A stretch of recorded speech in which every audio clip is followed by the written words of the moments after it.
আরে ভাই হাদিসে এইটাই আছে। মাতবর সাহেব, জি বলেন। আমার কিছু কথা ছিল। হ্যাঁ বলেন। এই যে আপনারা যাকে নবী মানেন, হ্যাঁ, তার বলা সব কথা কি সত্য, না কিছু কিছু মিথ্যাও আছে? হেই মিয়া, আপনি কি ধরনের ফালতু কথা বলতেছেন? আমরা মাথা মতো কি ঠিক আছে? আমাদের নবী যা বলছে সব সত্য এবং চিরসত্য। আচ্ছা, আমি তার একটা কথা শুনছিলাম। উনি বলছিল যদি রাস্তায় কোনো পাথর বা ইট পড়ে থাকে তবে তা তুমি সরিয়ে দাও, যাতে পথচারী কষ্ট না পায়। আপনিও নিশ্চয়ই শুনছেন। অবশ্যই, এটা সঠিক কথা। বুঝতে পারলেন, শুনে ভালো লাগলো।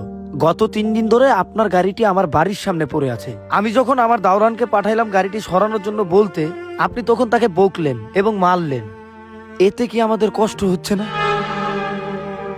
এখান থেকে একটা বিষয় পরিষ্কার বোঝা যাচ্ছে যে আপনাদের ধর্ম তো সত্য, কিন্তু আপনারা মানুষগুলো মিথ্যেবাদী। তাহলে আমরা আমাদের নিজের হাতে নিজেদের ব্যক্তিত্ব নষ্ট করছি।